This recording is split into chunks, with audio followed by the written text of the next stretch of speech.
Hi, welcome to another episode of ColdFusion. Apple has often taken existing technologies and made them better, or at the very least, got people talking.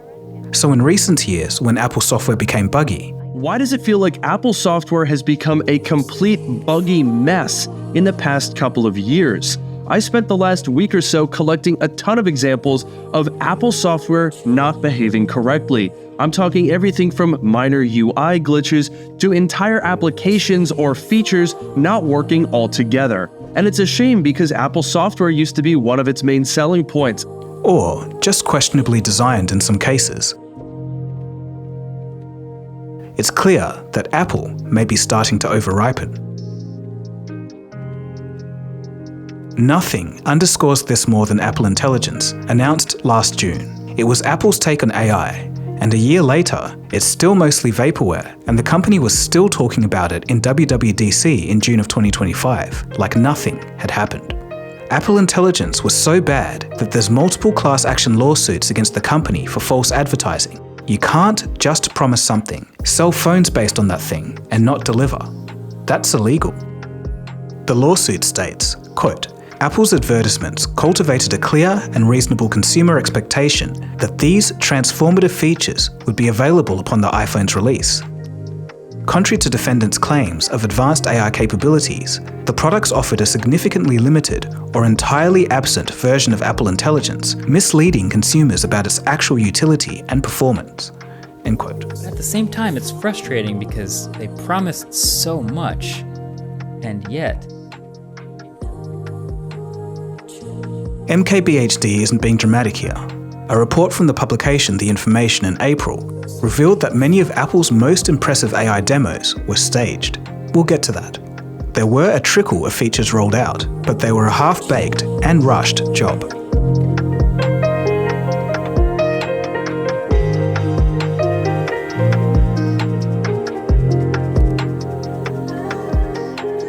For once, Apple seems to have lost control of the narrative. How did the world's most valuable tech company, the company that gave us the iPod, the iPhone, and Apple Silicon, end up fumbling the single biggest tech shift in recent memory? That is, generative AI. Now, we're leaving aside how useful AI can be in this conversation. It's focusing on what happened with Apple. And what happened is very interesting. Behind the scenes within Apple's AI division, there was bitter infighting, mistrust, engineers walking out, bosses being fired, fragmentation, and frankly, chaos. So let's take a look at all of this and how it happened. Before we start, just a quick word of housekeeping. A big thank you for everyone who's been watching these videos on Spotify. All the uploads are available there if you want to check it out. Cheers. You are watching ColdFusion TV.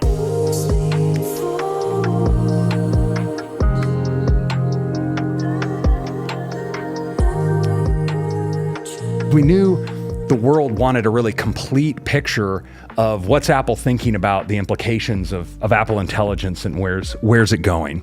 But fundamentally, we found that the limitations of the V1 architecture weren't getting us to the quality level that we knew our customers needed and expected. Right. According to The Information, Apple quote-unquote faked those sleek demos at last year's keynote.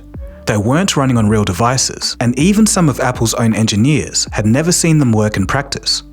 It wasn't just one or two things missing. The most impressive part of the WWDC demo, the moment where Siri pulls up flight info from Mail, cross-checks lunch plans and messages, and maps your route, was completely staged. That scenario never actually ran on test builds. In fact, the only part of the system that worked was the pulsing rainbow ribbon around the screen's edge. That's it. Even Craig Federighi, Apple's head of software, was reportedly shocked when he ran a pre-release of the software on his phone. It couldn't do half of what was already shown to the public.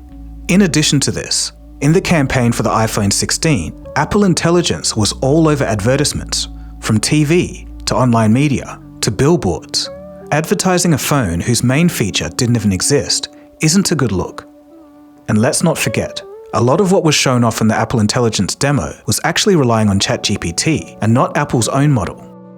So, not only did Apple arrive late, it showed up empty-handed and borrowed someone else's tools. Not very Apple-like. Apple has always played the long game. They wait to see how others flop or succeed, Then enter with a polished product that redefines the category. The Apple Watch wasn't the first wearable. The iPhone wasn't the first touchscreen phone, but it felt like the first one that worked how you wanted it to. Multi-touch, capacitive touchscreens, great software. Apple didn't invent it all, but they all made it click and work together seamlessly. And that's the Apple playbook. Let others tinker, then step in and clean up the mess. But this time, the strategy didn't play out as usual. When generative AI exploded onto the mainstream in late 2022, Apple held back. To be fair, Google was also caught off guard by ChatGPT, and I've made an entire episode about how the company was in panic mode. Feel free to check it out on the channel. But here's the difference. Google quickly regrouped. Within months, it had launched Bard, and then Gemini, which is now powering a growing ecosystem of AI tools across Android and the web. Meanwhile, Apple was mostly silent. There was something wrong, and the cracks started to show. Let's start with the obvious, Siri. It's the one tool that Apple should have figured out by now. When Siri launched, all the way back in 2011, it looked like the future. But even in 2025, it's a joke, getting even less capable as time passes. There's no conversational functions, it's not context aware, or even reliable for basic tasks. Ask Siri something slightly complicated, and you would either get a canned response, a web search, or nothing at all. Now compare that to Google's Gemini Live, a new voice-first experience where you can talk naturally to the AI, interrupt it mid-sentence, ask follow-up questions, and even switch between typing and speaking on the fly. I've been using this a lot more than I thought I would. So Gemini Live is a conversational Gemini where you pull up that like full screen thing, whatever, it has access to your screen, and then you can give it access to your camera. You open up the camera and you can just ask it about your surroundings and point it at stuff and ask it about what it's pointed at. It has not missed once. Do it to us right now. Yeah, ask it about us. All right, let's do it. We're supposed to be looking at the So camera. what do you see here? It looks like you're in a podcast studio. Are you getting ready to record a new episode? Yeah, I'm about to record this episode with these two people here. Is there anything you think I should ask them? That's awesome. Since you're podcasting with two people, you could explore the dynamic of their relationship. Ask them how they first met, or what it's like working together. It often leads to interesting stories. I want you to tell me about these headphones he's wearing. What are these? Those are Audio-Technica ATH-M 50X headphones. They're pretty popular in the audio world. Gemini integrates with Gmail, Maps, YouTube, Calendar, and more, and it's built into Android. And Samsung isn't far off either. Samsung's Galaxy AI has real-time call translation and a lot of other features. But one thing that stands out and highlights everything I'm talking about is the object eraser function. Both Samsung and Apple has it, but the stark differences in the quality is astounding. So for Google and Samsung, AI is here and usable today, but for Apple, it's still coming soon, and that is the key difference. So the question is this just a technological gap, or a reflection of something deeper?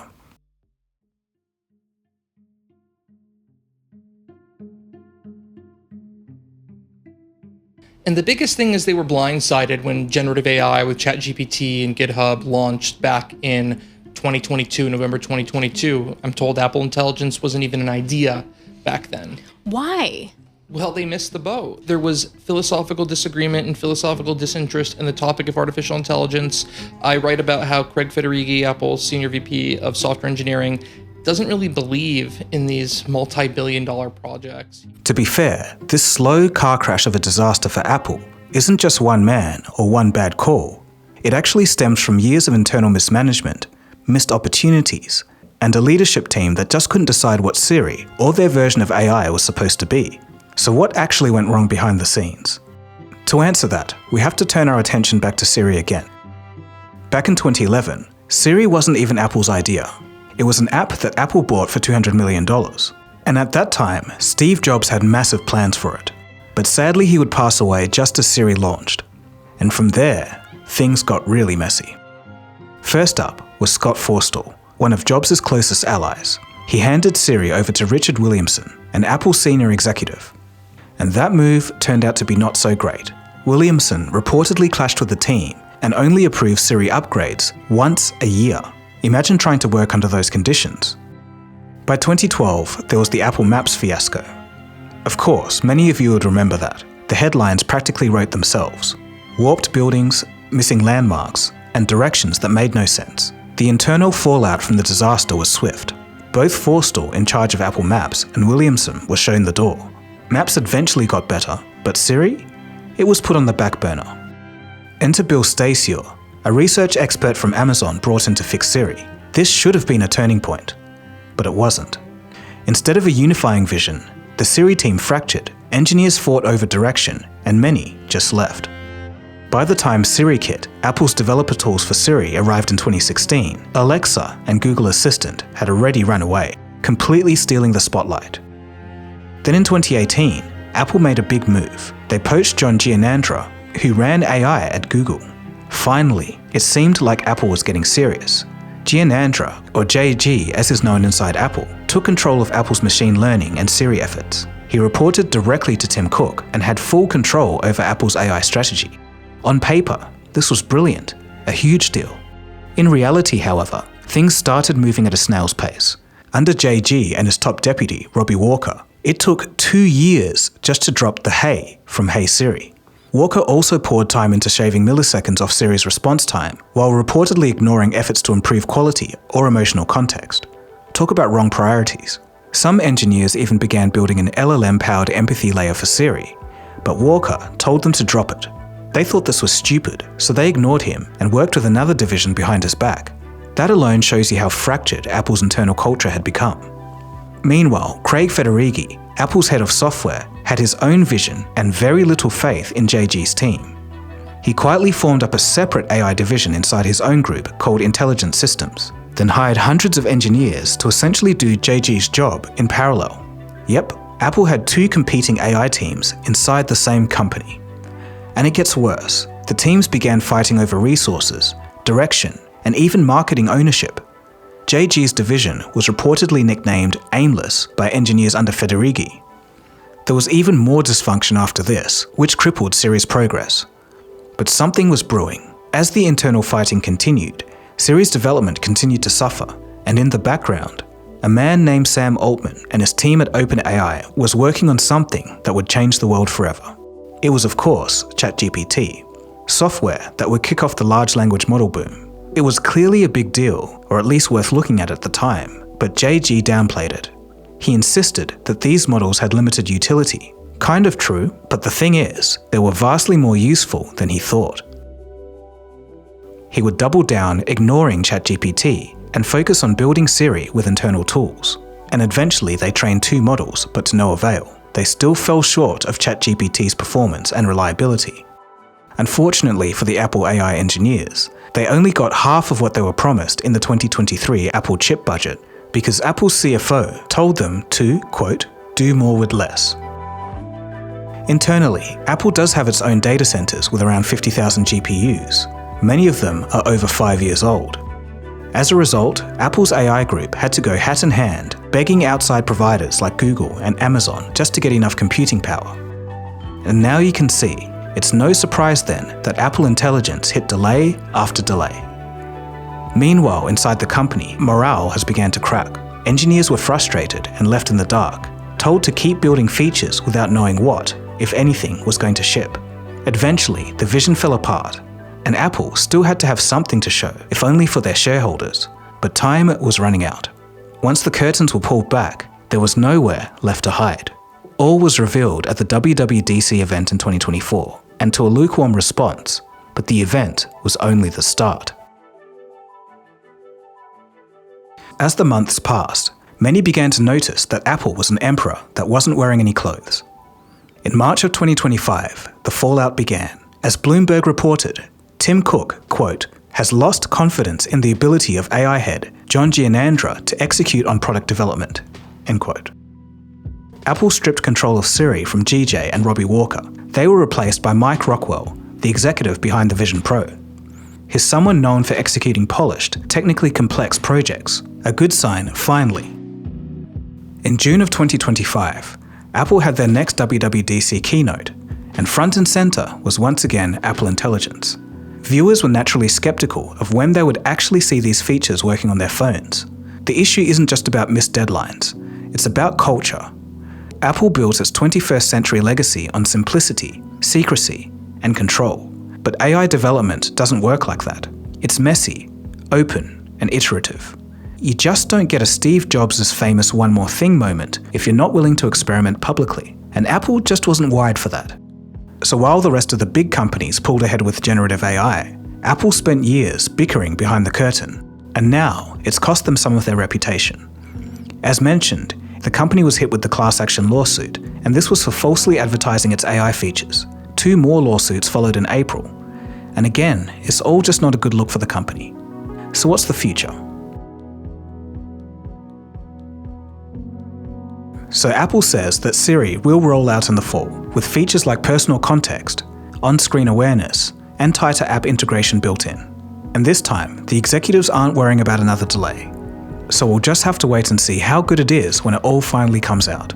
But we're not yet to the point where it's delivering, at the quality level that I think makes it a great Apple feature. Right. And so we're not announcing a date for when that's happening.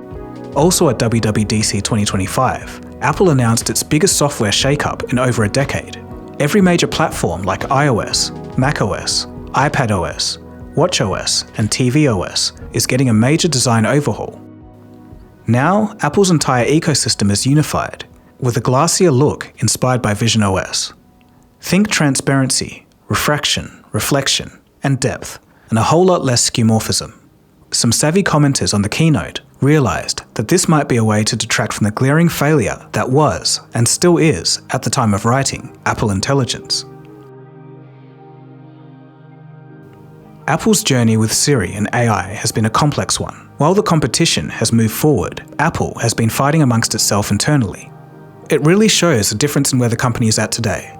Along with software bugs, a failed launch of the Vision Pro, and a myriad of other problems that seem quite un-Apple-like, is Apple losing their direction? A lot of people do say that Steve Jobs would have never let a lot of this stuff fly, and that's saying something, even if it's just a bunch of outside observers. But what do you guys think? Do you think this is all just a bump in the road for Apple, or a sign of things to come? Picture this. You're browsing online and come across a news story that's controversial with a lot of differing opinions. Now, how do you get to the truth of the matter? It's a tricky problem in search of a solution. Ground News is a website and app developed by a former NASA engineer. She was on a mission to give readers an easy, data-driven, objective way to read the news. Using this story of a 25% tariff being slapped on non-US made iPhones as an example, the left calls the tariffs economically harmful, erratic, and is largely skeptical, focusing on how it will damage markets. The right focuses more on the goal of restoring manufacturing back to America, helping with trade imbalances, and they see the issue more as an assertive strategy. Scrolling down, I can compare every single article on the topic with convenient tags. Tags that show me context about the source, like how factual it is, and who owns it. Ground News' blind spot feed is also great. This shows you stories that have been underreported by one side of the political spectrum. For example, if you're on the right, you may have missed the story about a Florida weatherman saying that he couldn't predict the weather properly due to Doge cuts. Ground News is a fantastic tool for getting international views, shifting through misinformation, and identifying bias. They provide you all the tools you need to be a critical thinker. Today, Ground News is offering 40% off their Vantage subscription. This comes with a feature called My News Bias, so you can even track your news viewing habits over time. To get started, go to ground.news/ColdFusion. Anyway, that's about it from me. My name is Dagogo, and you've been watching ColdFusion, and I'll catch you again soon for the next episode. Cheers, guys. Have a good one.